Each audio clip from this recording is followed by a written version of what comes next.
You are listening to Theoretical Insights of D&D. Clark! Give me a fireball! Screw how hot your skin is, my bars are hotter. Let me tell you what this is. Let me tell you, you listeners, if you don't know what the zombie has packing in his decaying flesh. You shut up, cancer bones. You gonna be a zombie if that cancer doesn't get cured. Hey guys, I'm Rob. And I'm Eric. Welcome back to another episode of Theoretical Insights of D&D. Today we're going to be covering our top monsters for CR2, and we've got a list of about 16 enemies, monsters, creatures here. Constructs. Yeah, it's a big list of things. And we've got an all-new celebrity list for our ranking system. Yeah. Going from 1 to 10, 1 being the lowest, 10 being the highest. There are no qualms here. There are no personal feelings. It's just, it is what it is. At number 1, we have Jake Paul. Number 2, we have Logan Paul. Number 3 is Will Smith. He'd have been a 6 if he didn't slap the crap out of Chris Rock. Number 4, Vin Diesel. He's been on the list just about every time, but he's moving up. And he's been just about in every movie of every time. Yeah. Number 5, Sean Bean. Number 6, Nick Cage, because you can't have a list without Nick Cage. Yeah, he's got to be in it. Number 7, Kevin Hart, because he never fails to deliver, even though he might be delivering the same thing over and over again. Number 8, an actor that is completely slept on, John Goodman. Yeah. I mean, he was Sully, dude. Yeah. Number 9, the late and great Chris Farley.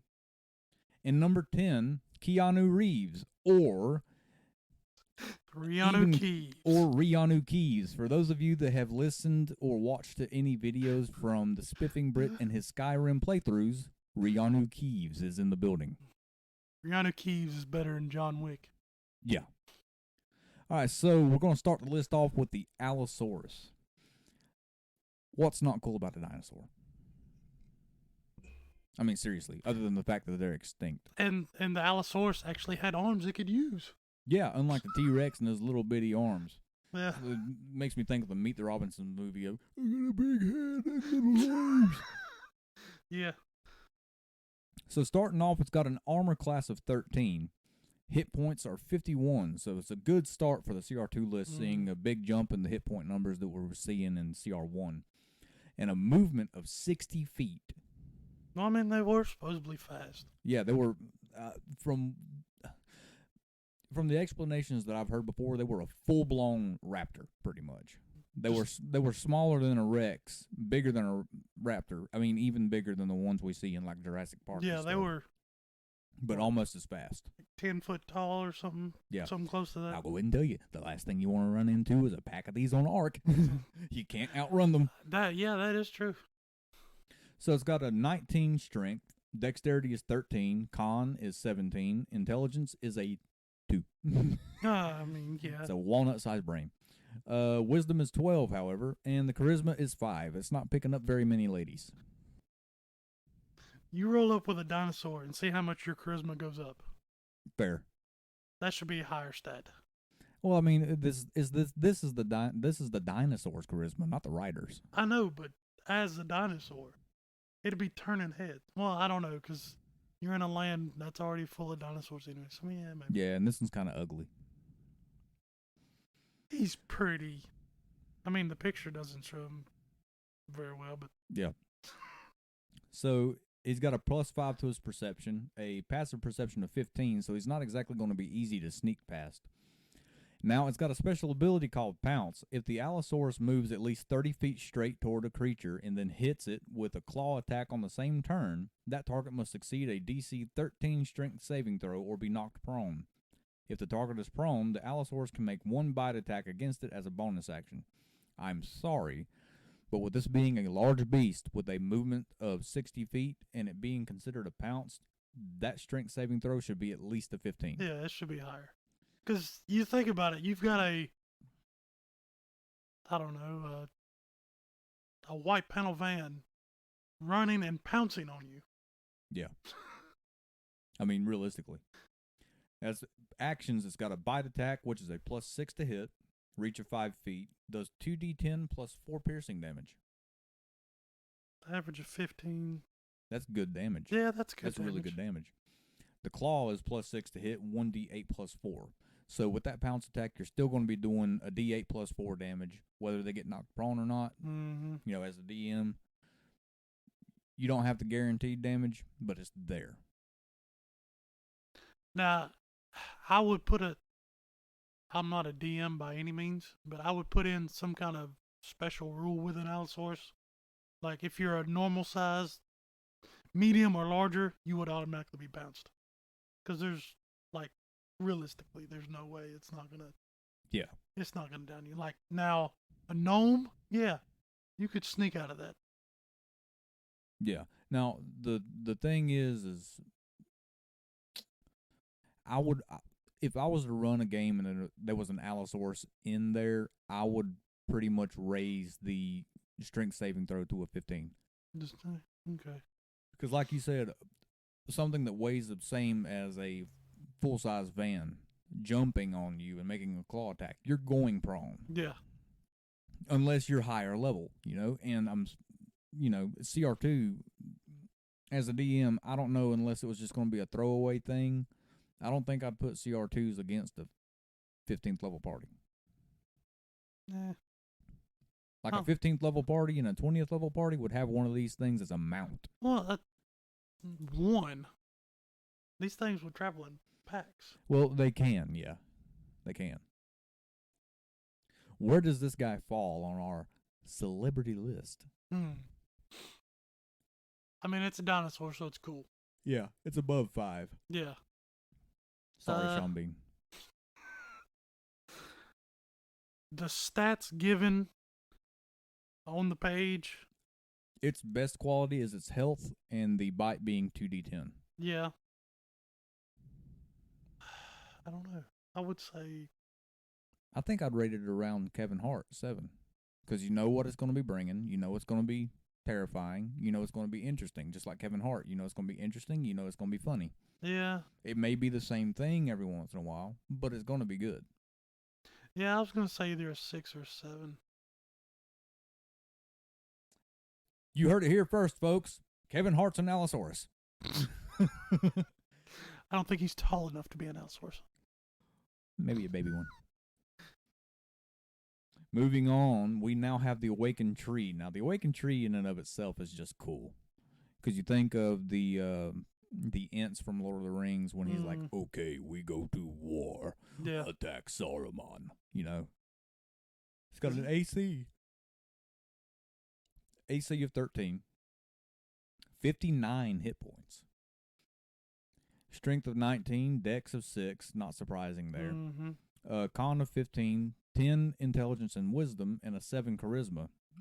Here's where it takes a hit. It's only got a 20-foot movement speed, but it makes sense because it's a tree. Yeah. Yeah, it's not an Ent, and it's not a, like what Jeremiah and I made on one episode, the Eucalyptid. It's not a tree folk. It is a It's a literal tree. Yeah. But it has resistance to bludgeoning and piercing damage. Surprise, surprise. That makes sense. Vulnerability to fire. Mm-hmm. A passive perception of 10, and it knows one language known by its creator. It does not say that it can't speak. Wouldn't it be technically vulnerable to poison? Well, you would think that, but, I mean, realistically, poison oak and poison ivy grow on trees, like around here where we are, all the time, and it has absolutely no qualms about it. So it doesn't really bother a tree much. The only thing that could really bother a tree is some form of fungus, like one of the detrimental ones, not like mushrooms. Maybe vulnerability to acid would make more sense. Yeah, I could see that. It's also got false appearance to where while it remains emotionless, it is indistinguishable from a normal tree. Very, very sneaky. Now it's got a slam attack that's plus 6 to hit, a reach of 10 feet, which is nice. And it's 3d6 plus 4 bludgeoning damage. That's not terrible, no. No, it's good damage. Yeah. Because that is a guaranteed, let's see, the average of a d6 is 3 times 3 is 9. That's 13 damage on average. Mm-hmm. Quick maths. Skibbity one.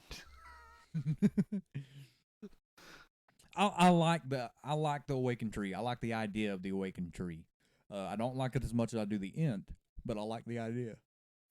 I would love to have a druid with the ability to make an awakened tree. Even if it only lasts for like 30 minutes. That ability in a big fight would turn the tide. Yeah, I could get behind that. Is there? Let me check on something real quick. As far as I know, it's like speak with plants and stuff like that, but there's not really anything I can think of that's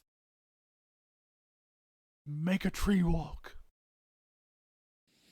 No, but I'll tell you what. If that's something that you wanted, then I, as a DM, could fool around with it a little bit. Mm-hmm. And if you were to cast Summon Elemental, you could choose air, earth, fire, water, or plant. And just have plant be like a tree of earth. Yeah. You could have an awakened tree instead of an earth elemental. Well, see, what I'm thinking... And just kind of boost it up to the earth elementals, Yeah. It's like, in the campaign was in the swamp, fighting the hag.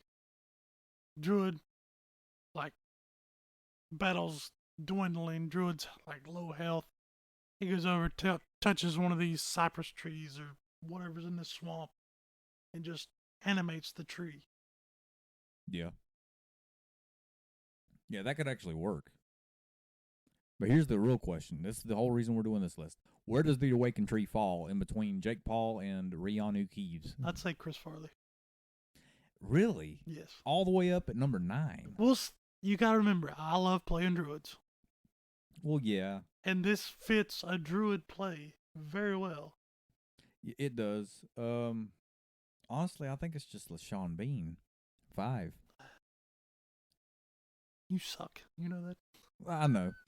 But here's the thing. It's a good creature. It's a good creature. It's a good creature to use. It's not, I mean, it's not overly powerful. It's not overly cool. It's just my personal as a druid player. Yeah, it fits an aesthetic. Eric, you want to go over the Black Dragon Wormling because that thing's going to be sick. I already tell you that. I mean, looking at the picture, it's. Well, I've discovered something. They use the same picture for the Wormlings as they do the full-grown dragons. Okay. So this is just a... I know the Wormlings are, like, young. Yeah, as a matter of fact, less than 5 years old.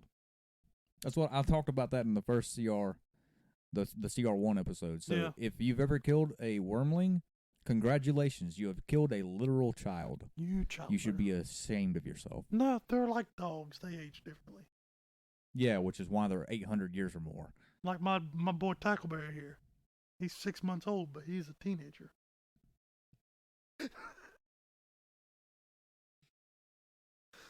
So the Black Dragon Wormling.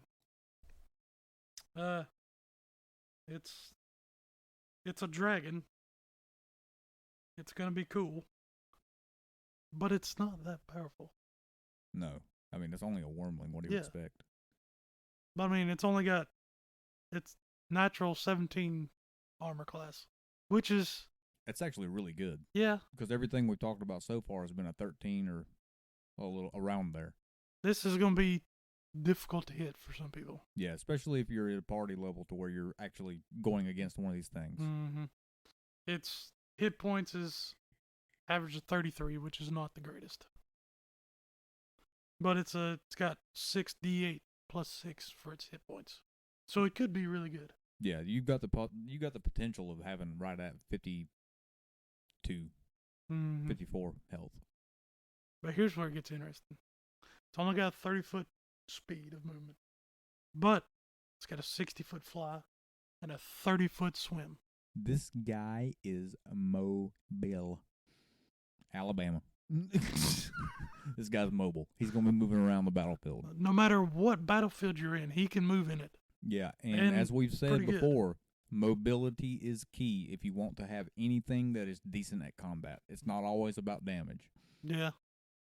Because there's not really it's one thing I've noticed. There's not really a lot of taunts. There No. are some that bring enemies closer, Yeah. but there's not really much. So you got to be mobile. It's got a strength of 15. I mean, it's a toddler. What do you expect? Yeah. Dex of 14, which is pretty good. It's better than what we've seen so far. A con of 13, which is decent. The intellect of 10, which is strange for a dragon. Well, you think it's 5 years old or less, so it gets smarter as it gets older, I'm figuring. Yeah, I guess.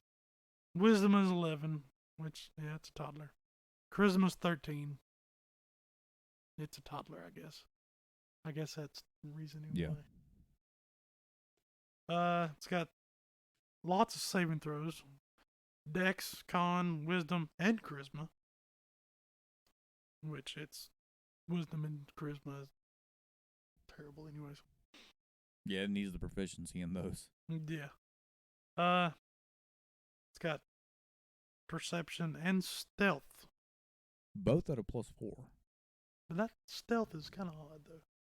Well, yeah, kind of. Because even a young dragon is large. Well, it's a medium dragon, but it's still big. It's Well, you say horse that, size but or something like that. Look at how easily Smaug was able to slink his way through the caverns of the Lonely Mountain. He wasn't always loud. Yeah. It. Yeah, true. And he was a full-grown dragon. But he was very small compared to the other dragons from Lord of the Rings. Yeah. It's got immunity to acid. Makes sense. It's got blind sight of 10 feet, dark vision 60, passive perception of 14. And of course, it knows draconic.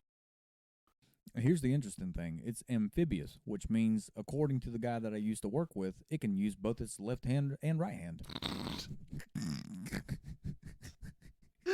Yeah. So crocodiles can use their left and right. Yeah. They Nice. they can write with both. Ah, interesting. It can breathe both air and water, which is nice. Which is ridiculous. It makes sense for the 30-foot swimming speed. Yeah. But it can breathe underwater. It's got gills. It's got gills. You don't want to mess with this thing Who anywhere. lives in a pineapple under the sea? Black dragon wormling. No matter what battlefield, you don't want to mess with one of these. No. Now, its bite attacks +4 to hit, reach of 5 feet, does 1d10 plus 2 piercing damage, plus a d4 of acid damage, which is pretty good for it to be just, like run-of-the-mill wormling. Yeah. Now, its acid breath, on the other hand, is a recharge of 5 to 6, just like any other dragon breath attack. It's a 15-foot line that's 5 foot wide. Each creature in that line must succeed a DC 11 dexterity saving throw, which is about right for the level. Mm-hmm. Or it takes 5d8 acid damage on a failed save, half as much on a successful one. That's a lot of damage. Yeah. That's potential for 40 damage. It's gonna hurt. Acid damage. Yeah. Eating through everything. You big armored paladin is gonna be hurt. Especially since he's wearing heavy armor and automatically has disadvantage on that dexterity saving throw. Yeah. So, where are we putting him? Because he's cool, but he's not the coolest wormling on the list. That's coming next. Yeah, the next one is because of one ability. Yeah. I think the black dragon wormling is a Nick Cage. Yeah, it's safe to say it was a Nick Above Cage, average, but not too high. but not quite John Wick. Yeah. Yeah. Be a good place. Works for me. Speaking of another wormling, let's move on to the bronze dragon wormling. Now, this is an AC of 17, hit points of 32. Still the same movement, 30-foot movement, flying 60, swim 30. Strength is 17, dex is 10, Con is 5, Intelligence 12, Wisdom 11, Charisma 15, which is kind of interesting to say the least. Yeah. Now, it's got a +2 to its Dexterity and Wisdom saving throws, and a +4 to the Constitution and Charisma saving throws. A little more charismatic than the Black Dragon Wormling. Probably because it's got shiny Yeah, shiny scales. I could see that being effective. It's pretty. And it's not scary looking like the Black Dragon. Once again, it is amphibious, meaning it can use both its right and left wing. It's immune to lightning damage, has blind sight of 10 feet, dark vision of 60, passive perception of 14, and it knows Draconic like every other dragon in existence. Now, here's where it gets really interesting.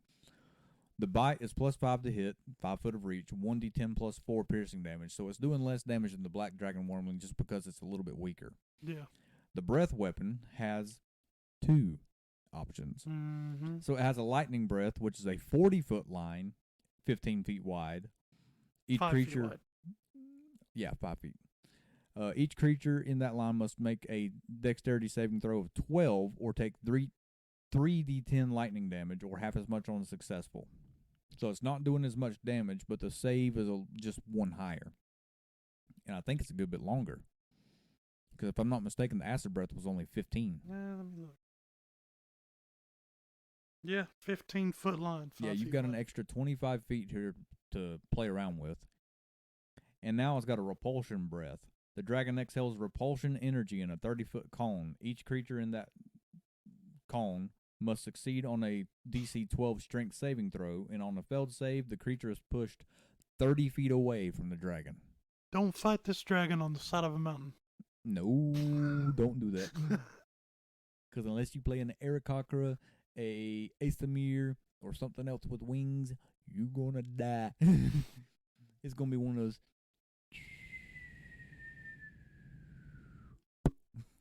You know, like the old Wile E. Coyote cartoons. Mm-hmm. And then if it was Wile E. Coyote, they just walk through the air Fair. for just a few seconds. Long enough to pull out a sign like, uh-oh. Yeah. The Bronze Dragon's a John Goodman, 8. Yeah, at least, yeah. Yeah, it's got to be somewhat high. The Darkling Elder. Now, I haven't really actually heard of this guy much, but it is a medium Fae. The Fae's creepy. Let's just be honest here. Fae are creepy. Yeah, they're not all flowers and sunshine. No, they are not. Have you ever looked into the Winter Court, my dude? Oh, yeah. So an armor class of 15, that's from studded leather armor, and 27 hit points, or you can do the 5d8 plus 5. It's got a movement speed of 30 feet. Its highest ability score is dexterity is a 17, which is really good. I mean, yeah, it makes sense for a Fae. Acrobatics is a +7, deception +3, perception +6, and a +7 to stealth. It's got blind sight of 30 feet, dark vision of 120, and a passive perception of 16. Jeez. It's not going to be easy to get past this guy. No. And it knows Elvish and Sylvan.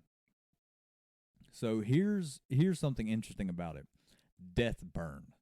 When a Darkling Elder dies, magical light flashes out from it in a 10-foot radius as its body and possessions other than metal or magic objects burn to ash. Any creature in that area must make a DC 11 con save. On a failure, the creature takes 2d6 radiant damage, and if the creature can see the light, is blinded until the end of its next turn. It's a evil phoenix without the rebirth. And if they make the saving throw, they take half the damage and they aren't blinded.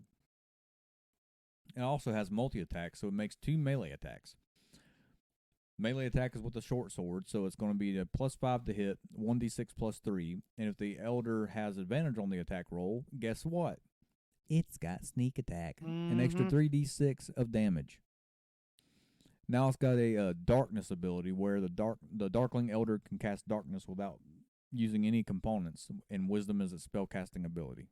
And that's after a short or long rest, which realistically you probably wouldn't have to keep up with unless you had this guy as a companion for a certain amount of time. That would be an interesting companion. It would be a really interesting companion. This guy is more interesting than he is cool. Yeah, it's one of those things where the charisma bonus of having him in a party or in a game is worth more than the actual ability he has. Yeah. I think he's a solid 5, Sean Bean. Yeah. Yeah. I just don't see it being above that, honestly. No, he's not. He's not good enough game-wise to be up, really. But imagine what kind of party would he be in as a NPC? Would it be like a evil murder hobo team? Or imagine a party of paladins and clerics having. Or have him as a guide through the Feywilds. Oh, Yeah. A guide through the Feywilds. That'd be pretty cool. Yeah. Moving on is the Duergar Hammerer. Now, this is technically controlled by a dwarf, but it's considered a construct. It's an Iron Man suit. Yeah. It's a 17 AC, 33 health, with a speed of 20 feet. It's immune to poison. It is immune to charmed, exhaustion, frightened, paralyzed, petrified, and poisoned. Has dark vision of 60 feet and a passive perception of 7. Understands dwarvish, but can't speak. No, this doesn't have a dwarf in the inside of it. It's just based off of a dwarf. No, they have to have a dwarf strapped in the inside for it to work. Bah. It's basically a what are they? Five Nights at Freddy suits. Yeah. There we go. You're in there, but you're probably not coming out. This guy has siege monster ability. Oh, it understands dwarvish but can't speak. It has the siege monster ability to where the hammer deals double damage to objects and structures, which can really be useful if you want to use this guy against any kind, like if they're going to be going underground or anything, and they set up camp in, like block off exits and stuff. Mm-hmm. He can break that down pretty easy and initiate combat.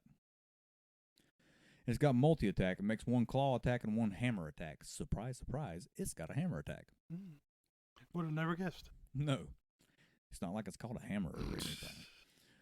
Plus 5 to hit on the claw. Plus, it's 5 foot reach. It's a 1d6 plus 3 piercing damage. Now, the hammer is plus 5 to hit, 2d6 plus 3. So, it's pretty much using a maul. Yeah. Now, its Engine of Pain as a reaction. Immediately after a creature within 5 feet of the hammerer hits it with an attack roll, the hammerer makes a hammer attack against that creature. Smack it, get smacked back. Yeah. Stay strapped or get clapped. That's pretty much what it's saying. Pretty much. It's not overly cool. No, but it could be very useful. Yeah, that's what I'm getting at. It's more useful than it is cool, which is why it's a Nick Cage. If you need somebody to play a weird part, call Nick Cage. That is very true. If you need somebody to bust down a door, call the Duergar Hammerer. Well, I was thinking, like, the party's staying in a town for the night. You pissed off a bunch of dwarves, I don't know, 4 or 5 sessions ago. And they've tunneled under this town where you're based out of. Yeah. And here they come busting through the floor with a hammer. Absolutely. Yeah, I think it's going to be a Nick Cage. Yeah, at least. The Ghast. Oh, you can. Spooky as can possibly be. And very useful Yeah. as a DM if you want to bring the creep factor into a game. Yeah. Armor class of 13 and only 36 health. It doesn't need any more. No, it does not need any more. Speed of 30 feet. The only thing that it does not have a +2, or the only ability score it's got a minus in is charisma, and it's only -1. Everything else is a 0 except dexterity and strength are both +3. It was a fighter in a past life. Yeah, and faced Plenty of them. a couple of these. So it is resistant to necrotic damage, immune to charmed, exhaustion, and poisoned, with a dark vision of 60 feet and a passive perception of 10. So you could sneak by this guy if you needed to. And it knows common. Stench. Any creature that starts its turn within 5 feet of the gas must succeed on a DC 10 Constitution saving throw or be poisoned until the start of its next turn. Mm-hmm. On a successful saving throw, the creature is immune to the gas stench for 24 hours. So make the save. But that's just for being within 5 feet of it. Guess who's going to be within 5 feet? The fighter, probably. My the fighter that barbarian, was- the monk. Yeah. The rogue, probably. Yeah. And turn defiance. The ghast and any ghouls within 30 feet of it have advantage on saving throws against effects that turn undead. In other words, screw off, cleric. Yeah. Yeah. It's It's good to see. anti-cleric. Yeah, it's good to see stuff that's got advantages against certain things of certain classes. Yeah. The bite attack.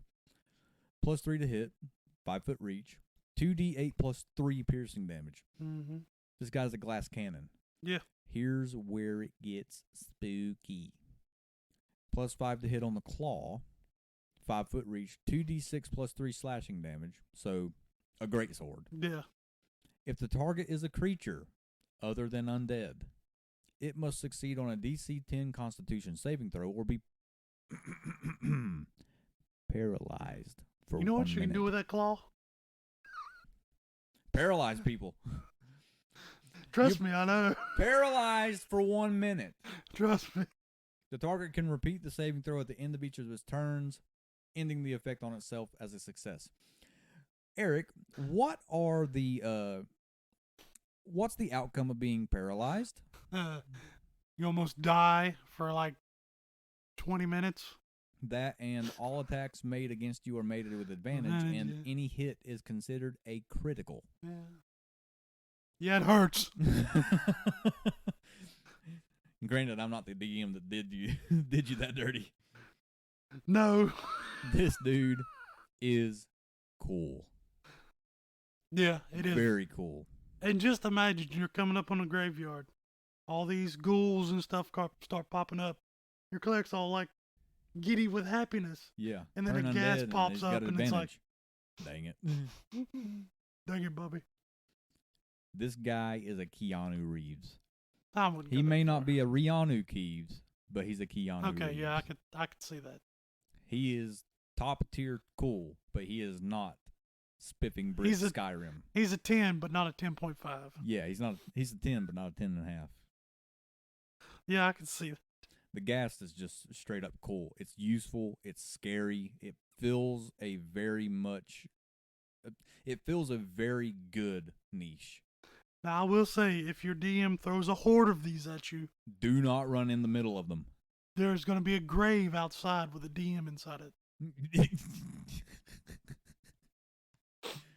But he'll rise as a guest. Yeah.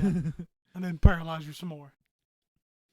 The Griffin, armor class of 12, 59 health, or 7d10 plus 21. Mm-hmm. That's the potential for 91 health if you really want to be mean. 30-foot movement with a flight of 80 feet. It's got a 18 strength, a 15 dex, 16 con, 2 intelligence because it's a bird, and a 13 wisdom and 8 charisma. Perception has a +5, dark vision of 60 feet, the passive perception of 15. Now it's got keen sight. The Griffin has advantage on wisdom checks that rely on sight or perception. Well, it's got the head of an eagle. Yeah, it's got the head of an eagle. It's got eagle eye sight. But it's got a multi-attack where it makes 2 attacks, 1 with its beak and 2 with its claws, or 1 with its claws. It's +6 to hit on both, 1d8 plus 4 piercing damage on the beak, and 2d6 plus 4 slashing damage from the claws. Is it overly powerful? No. Does it have a really good health pool? No. Yes. Is Is it? Well, Yeah. you think. possibility of 50, so really good far, 59 is the highest average we've seen. It is, ain't it? Because Yes, it has more. It has 20 more health than either one of the wormlings. Yeah. It has more health than what was the next highest? Wasn't it the Awakened Tree was only 52 or 53. Yeah. And the possibility of its health is ridiculous. Yeah, the possibility so far on the list, it's got the highest potential health. Is it over in the mobility? 80 feet of movement. It's outflying the Wormlings by 20 feet per turn. Yeah. Well, it's a master of the skies. Yeah, as an enemy at low level, terrifying. You might as well just let it pick you up and take it to its babies. Yeah. As a mount, Oh, boy. yeah. I would ride a Griffin any day of the week. I think it belongs around number 7, Kevin Hart. I think it's higher than average. I would say a John Goodman. Yeah. Because of the factor of the mount. You just hear a there'll be griffins about. And then you die. Yeah, and then you pretty much just die. Next on this list, we have the Ochre Jelly. Now, the Ochre Jelly is a jelly. Just to be honest. The description is ochre jellies are yellowish blobs that can slide under doors and through narrow cracks in pursuit of creatures to devour. They have enough bestial cunning to avoid large groups of enemies. With a single vulnerability, mason jars. Yeah. And the good piece of toast. I don't know about that. It's got an AC of 8, 45 hit points,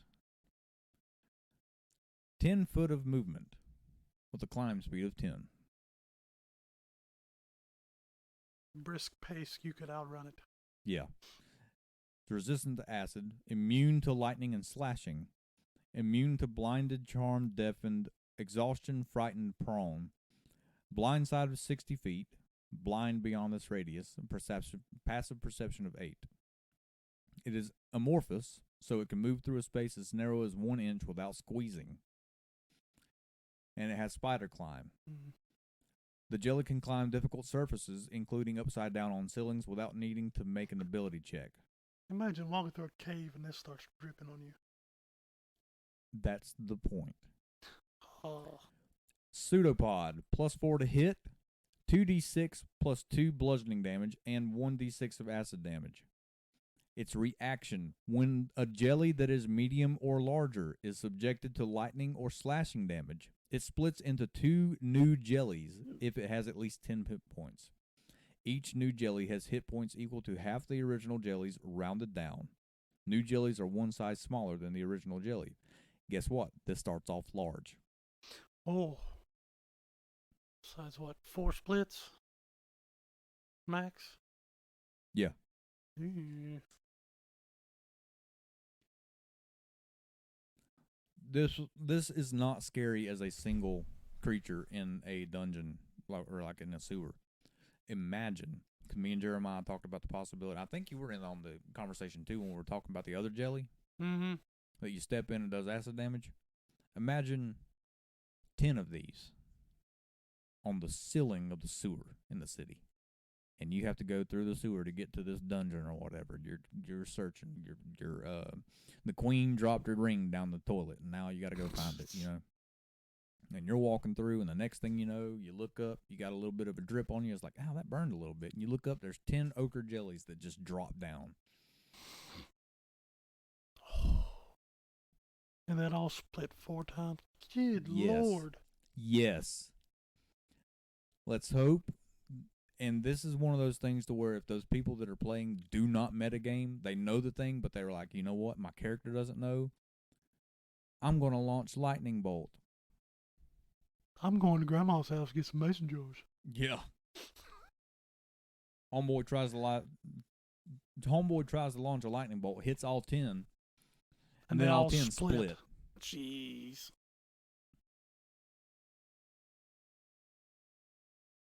And then that look on the party's face like, what did you do? Yeah. Yeah, It's cool. It's useful. and it can fill a boring place with something very interesting and possibly deadly. But it's just a specific niche. Yeah, that it it is fills. just a specific niche. But they're In- really good at it. In that specific niche, I would say Keanu Reeves. In Yeah, overall, overall, probably close to about a Nick Cage. yeah.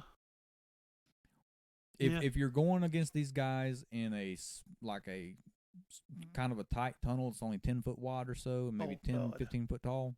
Absolute Keanu Reeves. Yeah. If you run into him as you walk into a house that's pretty open, Nick Cage. I wouldn't even want to fight these in a house. No, I wouldn't.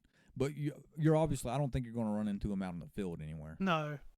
No, that'd be caves type It wouldn't places, even stuff make like any that. sense, really. You want to cover the periton, sir? Yeah. Give me just a minute. Oh, you're watching an ad too? Yes. See, we're using the bestiaries that are on our phones, and every once in a while we'll be right in the middle of trying to get to the next monster, and an ad pops up. So Okay. we're learning about gun runs and how to make hamburgers and No, building up. mine's ads for games. Well, it's mine too, but it's always like, hey, take this cheeseburger through the conveyor belt to get more cheese. It's all the stupid games. Yeah. All right, the Pentadrone, which is, I was just looking through this list and I seen Pentadrone. I was like, drone, it's probably a construct. Then I looked at it. I was like, that's interesting. It is a large construct, lawful neutral. It looks freaky. It's a starfish with a bunch of eyes in its tentacles. It reminds me of what's the class of angel where it's nothing but rings with eyes. I forget what it's called, but that's what it reminds me A of. seer. I don't know. Anyways, it's got an armor class of 16, which is not bad. It's not the greatest, but It's not bad. I It- mean, it's only one below the highest. we've yeah, seen. but you see with the armor class, even at a 16, it's kind of meh. Yeah. Because it's going to get hit, it's not going to get hit. Hit points is 32. Max hit points of 55. It's not horrible. It's not horrible, but it's not the greatest. Speed of 40 feet, which is pretty good. Strength of 15, Dex of 14, Con of 12, Intellect and Wisdom of 10, and Charisma 13. Here's where it gets crazy. Yeah. Perception plus 4, which is True Sight, 120 feet. What and what? True Sight, where you can see pretty much anything. Oh, including invisible creatures? Yeah. 120 feet. 120 feet of. Wow. Perception of 14. And it knows Modron. Well, it's a construct. Fair. Axiomatic mind. I probably Good butchered job that. on the big word, man. I know. The Pentadrone can be compelled to act in a manner contrary to its nature or its instruction. Can't be compelled. So it's got It can't be charmed, pretty much. yeah, single mind. Whoever made it tells it what to do. Yeah, hive mind mentality. I don't know if it's really a hive mind. Well, kind of. In It's more of a robot. You put the chip in it. That's what it does. Yeah. Disintegration. When the Pentadrone dies, its body disintegrates into dust, leaving behind its weapons and anything else it was carrying. Fair. It's got multi-attack. Pentadrone makes 5 arm attacks. Yeah. 5! Yeah. Its arm attacks are plus 4 to hit, reach of 5. And it does an average damage of 5. 1d6 plus 2. But that's Times 5 attack. 5. Yeah. This dude's doing Average 25. 15 to 15 to 40 damage per turn. But think about the possibility for crits Oh. on 5 attacks. Yeah. It's also got a paralyzing gas, which has got a recharge on it. but the Penadrone exhales a 30-foot cone of gas. Each creature in that area must succeed on a DC 11 Constitution saving throw or be paralyzed for 1 minute. The creature can repeat the saving throw at the end of each of its turns, ending the effect on itself on a success. There's another paralyze for its 5 attacks, Yeah. which are automatic criticals if they hit. Yeah. All at advantage. This thing is cool. Yeah, it's cool. That is an easy Chris Farley. Yeah. Easy, Chris Farley. Next is the Periton, and looking at the picture, it looks like a giant eagle that's got the head of like an elk, but beak-like teeth with antlers. Yeah, it's weird, but it's a chaotic evil. It's a really cool looking creature. chaotic evil. Can I go back home now? Armor class of 13, hit points of 33, or 6d8 plus 6. So it's got a good potential too. 20-foot movement on the ground and 60-foot flying movement. Plus 5 to perception. Resistance to bludgeoning, piercing, and slashing from non-magical attacks. First we've seen of CR2 so far on this list. Passive perception of 15. Understands Common and Elvish but can't speak. Now, it's got a dive attack. If the Periton is flying and dives at least 30 feet straight toward a target and then hits it with a melee weapon attack, the attack deals an extra 9 or 2d8 damage to the target. An extra 2d8. Flyby. The Periton doesn't provoke an opportunity attack when it flies out of an enemy's reach. Oh, this would be great as a mount. Yeah. You'd be flying. Surprise! Can't hit me. And it's got keen sight and smell. Multi-attack. The Periton makes 1 gore attack and 1 talon attack. Gore is plus 5 to hit, 1d8 plus 3 piercing damage, and the talons are plus 5, 2d4 plus 3. It's not bad. Plus a possible 2 more d8. Yeah, for the dive. Yeah. So that's possibly 3d8 plus 3, or 2d4 and 2d8 plus 3. Yeah. Yeah. That's a lot of damage. And it's not provoking opportunity attacks when it does this little flyby either. Based solely on the picture, this guy is a Keanu Reeves. Yeah. Because that is... Solely on the picture. If you don't know what a Periton looks like, it's a P-E-R-Y-T-O-N. I suggest you go to Google, or if you've got the Bestiary app on your Android, or maybe even iPhone if they have a version, go and look at the picture, because it is a very cool-looking creature. For its abilities, Rianu Keeves. Imagine. If there was anything above a Rihanna Keeves. Imagine a elf, let's say, mounted on it with some kind of, I don't know, long weapon, spear, diving at you. A longbow. Oh. Pokes you with a longbow and then it dives at you. Boy. This would be a great, not really evil elves. I mean, it could be because it is. It is a chaotic evil alignment. But this be the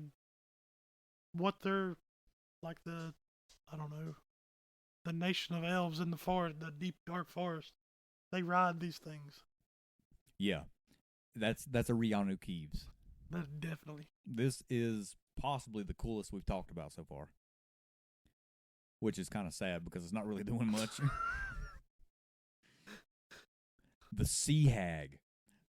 Hags are always, I'll go ahead and forewarn anybody listening, Hags will always make the list. Yeah. No matter what CR it is. They're fun to fight. The Sea Hag, on the other hand, is an armor class of 14, hit points of 52, or 78 plus 21, so there's a potential there for 77 health.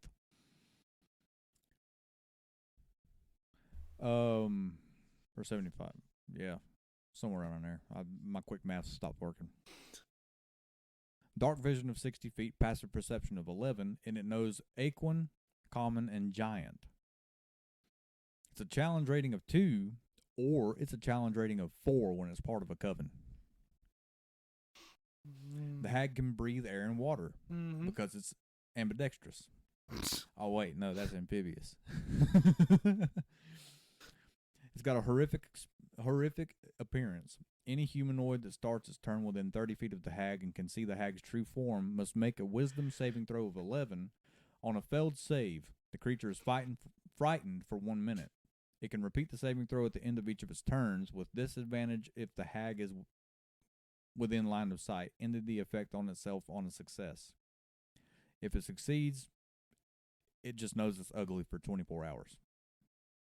Unless the target is surprised, or the revelation of the hag's true form is sudden, the target can avert its eyes to avoid making the initial saving throw. Until the start of its next turn, a creature that averts its eyes has disadvantage on attack rolls against the hag. It's so ugly, you have to look away. I know a few sea hags. God. And then, of course, there's the coven. When hags must work together, they form covens. In spite of their selfish natures, a coven is made up of hags of any type, all of whom are equals within the group. However, each of the hags continues to desire more personal power. A coven consists of 3 hags so that any arguments between 2 hags can be settled by the third. If there are more than 3 hags ever come together, as might happen if 2 covens come into conflict, the result is usually chaos. And then they have a hag eye. Its actions with a claw is +5 to hit, 2d6 plus 3 slashing damage. Not bad. Nothing special. Death glare. The hag targets one frightened creature she can see within 30 feet of her. If the target can see the hag, it must succeed on a DC 11 Wisdom saving throw against this magic, or drop to 0 hit points. She's so ugly, you die. She is so ugly, you die. And all she does is make an uglier face.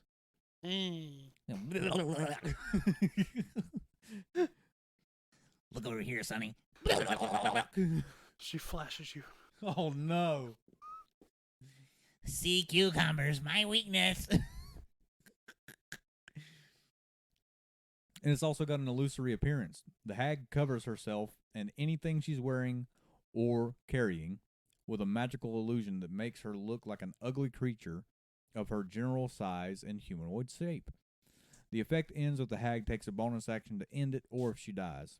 The changes wrought by this effect fail to hold up to physical inspection. For example, the hag could appear to have no claws, but someone touching her hand might feel claws. Otherwise, the creature must take an action to visually inspect the illusion and succeed on a DC 16 intelligence or investigation check to discern the hag as disguised. Yeah. Now, here's the scary part. I know this is CR2, but since I want to go ahead and cover what it would be like if it was in part of a coven. It would have shared spell casting, so it would have 4 slots for Identify and Ray of Sickness, 3 slots at 2nd level for Hold Person and Locate Object, 3rd level Bestow Curse, Counterspell, and Lightning Bolt, 4th level Phantasmal Killer and Polymorph, 5th level Contact Other Plane and Scrying, and 6th level Eye Bite. You do not want to run into a hag coven. No. No, I think even if it's just 3 sea hags, because that's automatically giving them access to 6th level spells. Well, I mean, Eye Bite, but still. That's possible for a 6th level Lightning Bolt. Yeah. Now, here's the thing. Its spellcasting ability, let's see if I can find it. Its intelligence modifier is a +1. The save is a 13. Not the greatest. No, but still you could fail. Still very easily failable. For a 6th level lightning bolt. 11d6 lightning damage. Yeah. Yeah. The Sea Hags of John Goodman. It's just cool. Yeah. I have a feeling that every hag we cover is going to be a 7 or higher. And I know one that's going to be at a number 10 whenever we get to it, and that'll be the Night Hag. Oh, God, yeah. Yeah. Moving on to the Shadow Mastiff, and that's exactly what it sounds like. It's just a Shadow Mastiff, Hounds of Shadowfell. I'll go ahead and warn you, it's not overly cool. It really isn't, other than the fact that it is a Mastiff of Shadows. It's a 12 AC, 33 hit points, or 68 plus 6, so it could have up to 54 health. Mm-hmm. Perception plus 5, stealth plus 6, and it is resistant to bludgeoning, piercing, and slashing from non-magical attacks while in dim light or darkness. Has dark vision of 60 feet, passive perception of 15, has ethereal awareness to where the Mastiff can see ethereal creatures and objects, and it has sunlight weakness. The bite attack is 2d6 plus 3, and it's the creature that is attacking has to make a DC 13 strength saving throw or be knocked prone. And that's it. Now, the thing that would make me want this as a pet Oh, is yeah. its ethereal awareness. Absolutely. The only problem you might have with that is, well, maybe not. It is a neutral evil creature.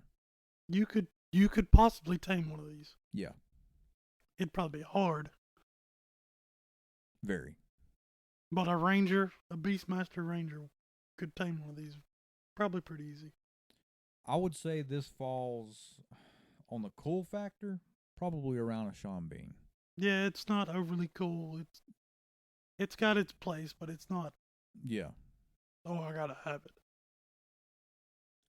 The Spined Devil. This is kind of for anybody that's running where'd it go? There it is. For anybody that's running a game that's got a lot to do with like the 9 Hells or anything like that, Mm-hmm. you've got to have Spine Devils in there. Armor class of 13, 22 health, or 5d6 plus 5, so a potential 35. 20-foot movement, 40-foot flying. It is resistant to cold, bludgeoning, piercing, and slashing from non-magical attacks that aren't silvered. Immune to fire and poison. Immune to poisoned. Has dark vision of 120 feet and a passive perception of 12. Understands and speaks Infernal and has telepathy of 120 feet. Now, Devil's Sight. Magical darkness doesn't impede the Devil's dark vision. Flyby. The Devil doesn't provoke an opportunity attack when it flies out of an enemy's reach. Limited spines. The Devil has 12 tail spines. Used spines regrow by the time the Devil finishes a long rest. Magic resistance. The Devil has advantage on saving throws against spells and other magical effects.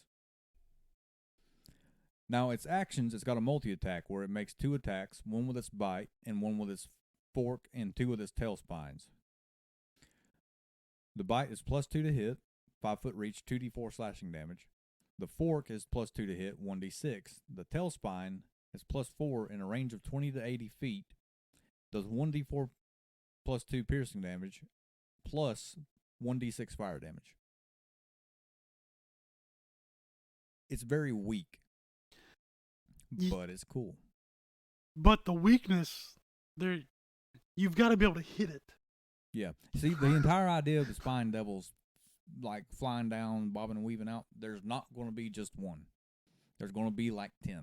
I mean, you gotta think it's immune to fire and poison, immune to being poisoned, and resistant to cold, bludgeoning, piercing, and slashing from non-magical attacks that aren't silvered. Yeah. You've got to be able to hit the thing. Yeah, and like I said, there's not going to be just one. There's going to be probably closer to 8 or 10 of these things at a time. Yeah. Overall, I think it's around the Vin Diesel. Number 4 on the list. Yeah. I could see it being very overused Yeah. in a campaign where it's that type. Because like I said, setting. if you're going to have anything to deal with the 9 Hells, you got to have Spine Devils. Yeah. But it's just, one of those things that's not going to be very powerful. Yeah. It's not overly cool either. It's a mass mob you send in like waves of 3 or 4. The Vegapigme The Vegapygmy Chief. It's very interesting. Yeah. It's 14 AC, 33 hit points, or a possibility 48. A +3 to perception, +4 to stealth, and has resistance to lightning piercing damage. Dark vision of 60, passive perception of 13, and speaks Vegapygmy. I think I'm saying that right. Plant camouflage. The Vegapygmy has advantage on stealth checks it makes in any terrain with ample obscuring plant life. It also has regeneration. The Vegapygmy regains 5 hit points at the start of its turn. If it takes cold, fire, or necrotic damage, this trait doesn't function at the start of the Vegapygmy's next turn. It dies only if it starts its turn with 0 hit points and doesn't regenerate. Yeah. Yeah. You pretty much have to put this thing below 0. The Vegapygmy makes 2 attacks with its claws or 2 attacks with its spear. It's a +4 to hit and 1d6 +2 on the claw. +4 to hit with a range of 5 or 20 to 60 feet. With the spear, 1d6 +2 piercing damage, or 1d8 +2 if used with 2 hands to make the melee attack. It also has the ability of spores, 1 time per day. A 15-foot radius cloud of toxic spores extends out from the Vegapygmy. The spores spread around corners. Each creature in the area that isn't a plant must succeed on a 12 Constitution saving throw or be poisoned. While poisoned this way, it takes 2d8 poison damage at the start of each of its turns. A target can repeat the saving throw at the end of each of its turns, ending the effect on a success.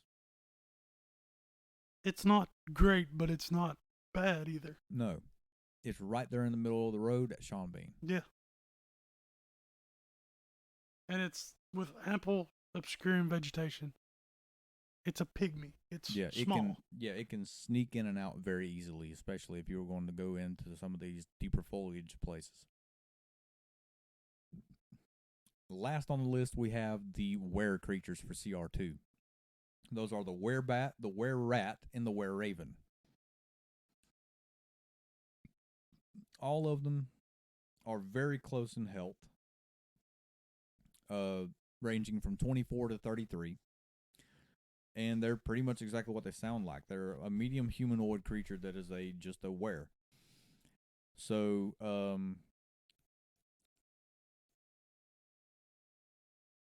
the werebat can fly. Also can use the scimitar that it's holding in hybrid form or humanoid form. Overall, realistically, just looking at the fact that they're lycanthropes and they're not the usual were-bear, were-tiger, were-wolf, Makes them very a were-rat, a were-raven, and a were-rat, or a were-bat. Yeah. That's cool. Yeah. But I don't think any of them would be above a Nick Cage, except for maybe the werebat. The werebat, I think I'd put at Kevin Hart, number 7. I'd have to go with the were-raven for Kevin Hart. Yeah. Yeah. Well, that has been our list for CR2s. Hopefully you've enjoyed it. Keep rolling high, and we'll see you in the next one.